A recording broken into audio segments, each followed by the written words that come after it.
Hello दोस्तों, इस video में हम लोग बात करने वाले हैं क्लास 10th का some application of trigonometry NCERT से क्वेश्चंस नंबर 12 एक्सरसाइज 9.1 है। क्वेश्चन है 12 नंबर एक्सरसाइज 9.1 का। From the top of a 7 metre high building the angle of elevation of the top of a cable tower is 60 degree and the angle of depression of its foot is 45 degree.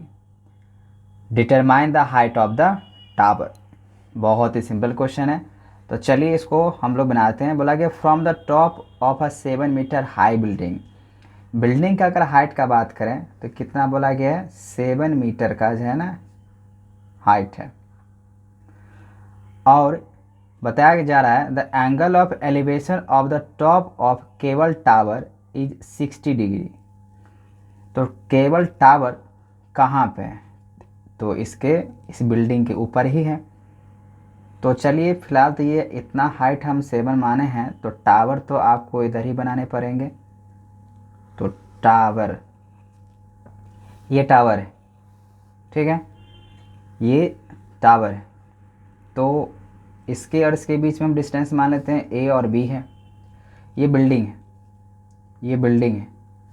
B E क्या होगा, यहाँ पे building होगा। और यहाँ पे A B, इसको सी मान लेते हैं। ये क्या है, टावर है। तो बोला गया from the top of 7 metre high building, ये बिल्डिंग है। यहाँ पे हम बात कर रहे हैं बिल्डिंग का, ये बिल्डिंग है। और ये क्या होगा, तो टावर होगा। तो हम इसको टावर लिख देते हैं। तो बोला जा रहा है यहाँ पे जो from the top of 7 metre high building the angle of elevation, मतलब इसके टॉप से अगर हम बात करें यहाँ पे मुझे ज्वाइन करने पड़ेंगे।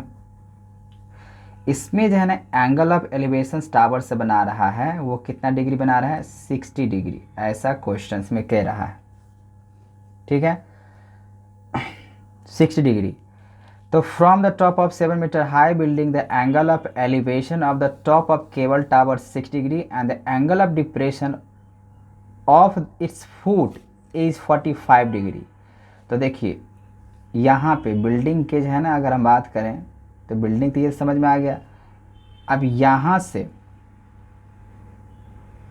7 मीटर का 60 डिग्री यहाँ पे हो गया। तो बिल्डिंग के, जो कि बिल्डिंग देखिए यहाँ पे 7 मीटर है ना, तो अब यहाँ से इस टावर के फुट में बताया जा रहा है एंगल ऑफ जो डिप्रेशन है वो कितना है, तो 45 डिग्री। तो चलिए हम इसको ऐसे करके ज्वाइन कर लेते हैं।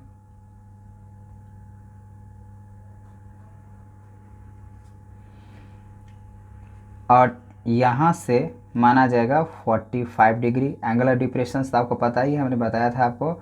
जब मान लीजिए इस तरीके से अगर है तो यहाँ से जो एंगल आएगा, अगर ऊपर से नीचे की ओर आता है तो एंगल ऑफ डिप्रेशन होता है। तो ये एंगल जितना होगा उतना ये भी होगा, क्योंकि ये इमेजिनरी लाइन हम यहाँ पे ड्रॉ कर सकते हैं। और इसका पैरेलल होगा, तो इसको अल्टरनेट से ये एंगल जितना होगा उतना ये भी एंगल माना जाता है। तो एंगल ऑफ डिप्रेशन किसको बोलते हैं, जब ऊपर से कोई भी ऑब्जेक्ट को नीचे की ओर देखा जाता है तो वो एंगल ऑफ डिप्रेशन होता है। ठीक है, तो अगर ये हम यहाँ पर अगर 45 डिग्री इसमें मान रहे हैं तो ये भी कितना हो जाएगा, 45 डिग्री माना जाएगा। ठीक है, अच्छा ये बिल्डिंग का अगर हाइट यहाँ पे 7 है, इसको हमने यहाँ पे कंस्ट्रक्ट कर लिया इसके एवज में, तो यहाँ से ये भी क्या हो जाएगा, 7 मीटर ही होगा। ठीक है, चलिए मान के चलते हैं ये यहाँ से यहाँ तक x मीटर है। अगर यहाँ से यहाँ अगर x हुआ तो ये अगर ये a b c, तो इसका d मान लेते हैं। तो ये d और e भी जो पॉइंट होगा वो भी x ही होगा, क्योंकि ये दोनों के पैरेलल है और इक्विवेलेंट है, तो हम यहाँ पे कह सकते हैं। ठीक है, तो यहाँ पे हमने सपोज किया जो ए बी मान लिए x है। ठीक है, अगर ए बी x है तो इसका मतलब क्या होगा, ये दोनों इक्वालिटी में यहाँ पे जा रहा है, तो यहाँ पे ए बी जितना होगा उतना ही क्या होगा, यहाँ पे डी ई भी होगा। तो D E equals to A B equals to हम x ऐसे भी लिख सकते हैं। ठीक है ना, तो x मीटर हम मान लेते हैं, x मीटर यहाँ पे हुआ। ठीक है, अगर ये 7 है तो ये भी 7 होगा, ठीक है ना। अगर हम यहाँ पे मान लिए बी ई 7 तो ये भी 7 ही होगा, तो B E equals to A D जो होगा वो भी 7 मीटर ही होगा। अब इतना होने के बाद क्वेश्चंस पूछ रहा है हाइट ऑफ द टावर, तो टावर का हाइट इसमें कौन सा है, तो ये ना टावर, हम पूरे के पूरे यहाँ पे AC को माने हैं, तो फाइंड जो करना है आपको वो फाइंड करना है AC, फाइंड करना है AC, तो AC यहाँ पे क्या माना जाएगा, हाइट ऑफ द टावर, ठीक है। तो चलिए इसको फाइंड करते हैं। सबसे पहले हम लोग क्या करने वाले हैं, यहाँ पे ट्राइंगल लेंगे ABD, कौन सा ट्राइंगल, ABE, तो इन ट्राइंगल ABE लिए। अच्छा AB में अगर हम बात करें, ये परपेंडिकुलर दिया हुआ है, यहाँ बेस मान लिए, तो हम मान लेते हैं यहाँ पे tan ही, तो tan कितना डिग्री, तो 45 डिग्री, तो 45 डिग्री लिए हैं, तो क्या होता है परपेंडिकुलर बाय बेस, तो अगर यहाँ पे एंगल ऑफ थीटा बन रहा है तो इसका मतलब बेस यही होगा, परपेंडिकुलर यही होगा, तो BE अपॉन में क्या हो जाएगा, यहाँ पे AB हो जाएगा। tan 45 डिग्री का जो वैल्यू होता है वो होता है 1, फिर BE कितना माने यहाँ पे 7, तो 7 हो जाएगा। AB क्या है यहाँ पे x है, इसको अगर क्रॉस मल्टीप्लाई करें तो x वैल्यू कितना निकल कर आ जाएगा 7। तो चलिए आप इसको मान लीजिए first equation. Again in triangle, यहाँ पे AB मान ली, अब हम लेते हैं ट्राइंगल CED, तो CED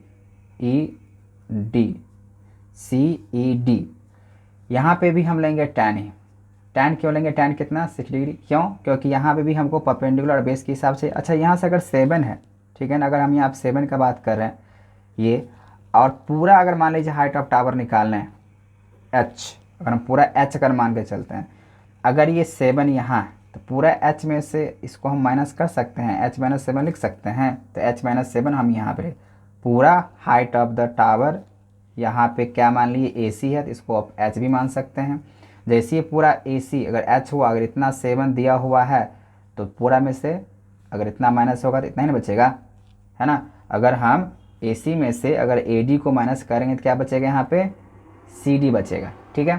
तो tan यहाँ पे 60 डिग्री, तो tan जैसी 60 डिग्री यहाँ पे, तो tan के लिए क्या होता है P/B होता है, अगर P/B होता है P यहाँ पे क्या माना जाएगा, CD माना जाएगा, तो यहाँ पे CD हो गया, और B कितना माना जाएगा, यहाँ पे DE माना जाएगा, तो DE। tan का अगर हम बात करें 60 डिग्री का तो होता है √3, तो √3 हो गया।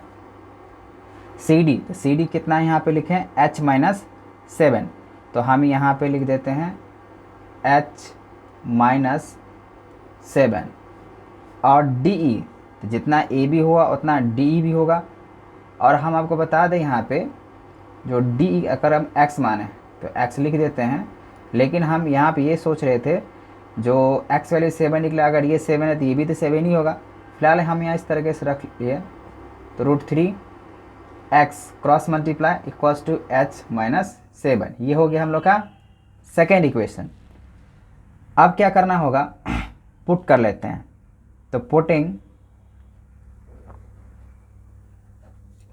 H इक्वल्स टू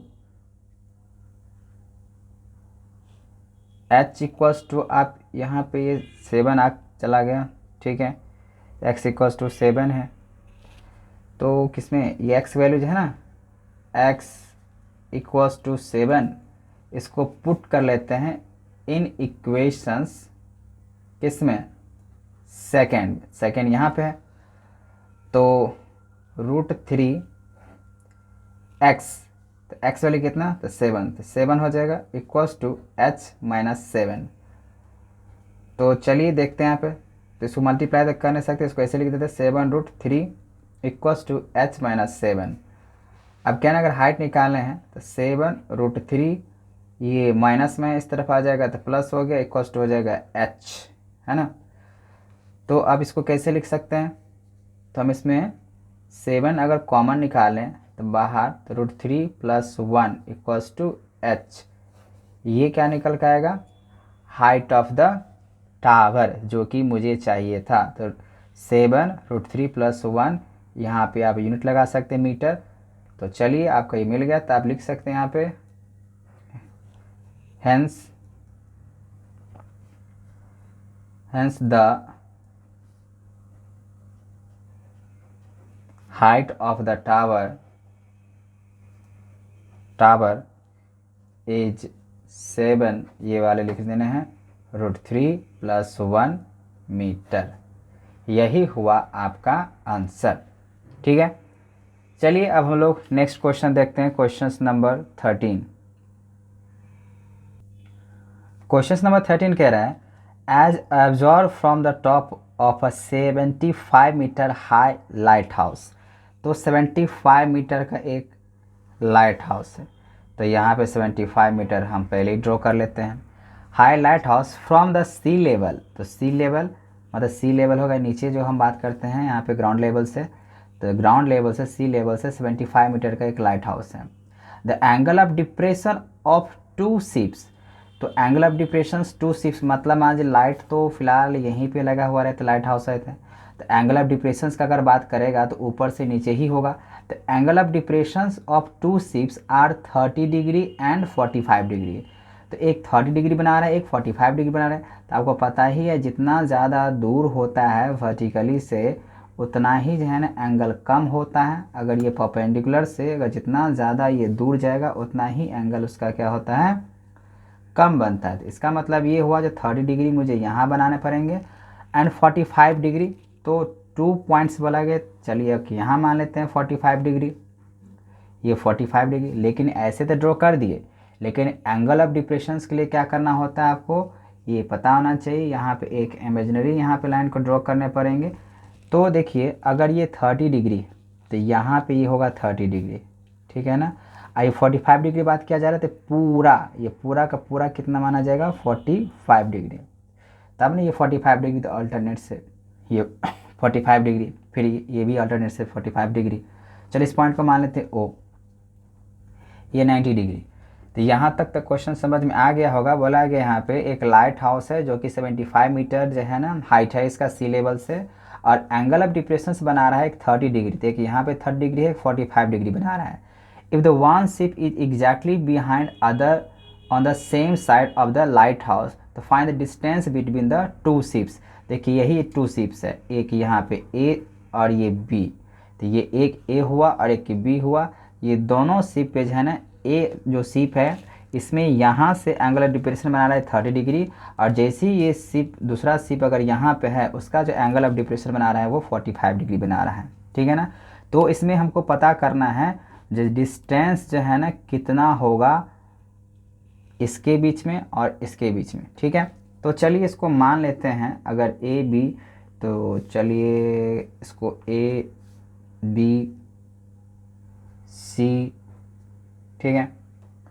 तो अब हम यहाँ पे क्या करते हैं, यहाँ पे मान लेते हैं ये x, इसको मान लेते हैं y। तो लेट कर लिए A B equals to Y और B C equals to X, ठीक है। तो अब हम आते हैं यहाँ पे इन ट्राइंगल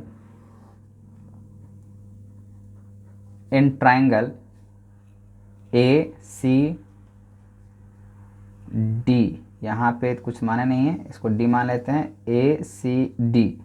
तो ए सी डी जैसे ये ट्राइंगल माने हैं ए सी डी, तो ध्यान से देखें तो क्या होगा ना, यहाँ पे भी हम tan यूज करने वाले हैं, ठीक है। तो tan 30 डिग्री इक्वल्स टू, अच्छा एंगल ऑफ थीटा अगर यहाँ पे है तो इसके अंदर परपेंडिकुलर ये होगा, बेस ये होगा, तो सी डी अपॉन में हो जाएगा total A C. tan 30 degree की वैल्यू कितने होते हैं 1/√3। सी डी कितना होगा यहाँ पे 75। ए सी, अच्छा ए सी कितना होगा, ये y है और ये x है, तो आपको पता होना चाहिए यहाँ पे क्या जाएगा x + y, पूरा का पूरा माना जाएगा, ठीक है ना। तो यहाँ पे हम लिख सकते हैं x + y, है ना। अब इसको क्रॉस मल्टीप्लाई किया जाए तो क्या बचेगा x + y इक्वल्स टू 75√3। इसको मान लेते हैं फर्स्ट इक्वेशन। अगेन आते हैं हम लोग ट्राइंगल ए सी डी, तो हो गया। अब हम बात करते हैं यहाँ पे DBC का, DBC का, तो DBC, तो DBC में अगर आए तो कितना डिग्री है, tan 45 डिग्री इक्वल्स टू, अगर tan लिए तो tan के लिए क्या होता है आपको पता ही है, tan के लिए होता है हम लोग का थीटा का बात करें तो P/B, तो एंगल ऑफ थीटा 45 डिग्री यहाँ बना रहा है तो P, तो ये माना जाएगा CD अपॉन में यहाँ पे BC हो जाएगा। वही अगर tan का अगर बात करें तो होता है वैल्यू 1, CD माना जाएगा 75 मीटर, BC माना जाएगा यहाँ पे x। अब यहाँ पे हम लोग क्रॉस मल्टीप्लाई करें तो x इक्वल्स हो जाएगा 75। अब ये x का वैल्यू क्या करेंगे, इस पे वैल्यू पुट कर देंगे। वैसे अगर देखा जाए ये इसके बीच में डिस्टेंस एक निकल के आ गया है, ठीक है ना। वैसे डिस्टेंस निकालना है इसके और इसके बीच में, हमको डिस्टेंस जो निकालना है ये दोनों सीप के बीच में, एक यहाँ पे सीप है, एक A पॉइंट पे सीप है, एक B पॉइंट पे सीप है। तो हमको जो डिस्टेंस निकालना है, डिस्टेंस वो निकालना है बिटवीन टू शिप्स। अब वो दोनों जो शिप्स है वो A और B के हिसाब से है, तो हमको ये निकालना है ना। तो अब ये वाला जो वैल्यू है सेकेंड इक्वेशन का पुट कर देंगे। तो चलिए यहाँ पे पुटिंग कर लेते हैं। तो putting x equals to 75 in equations first यहाँ पे ये है, तो x का वैल्यू कितना रखें 75 प्लस y इक्वल्स टू 75√3, ठीक है। अब ये y इक्वल्स टू 75√3 माइनस 75, ये भी 75 ही है, ठीक ना। अब यहाँ पर हम इसको ऐसे भी लिख सकते हैं, 75 यहाँ पे अगर कॉमन लेंगे तो क्या बचेगा, √3 माइनस 1 मीटर। तो आपका ये आंसर आ चुका है। तो 75 ब्रैकेट में आ जाएगा √3 माइनस 1 मीटर, यही निकल के आएगा डिस्टेंस बिटवीन शिप का, ठीक है। आई होप आपको समझ में आ गया होगा। अगर कोई प्रॉब्लम है तो आप कमेंट कर सकते हैं।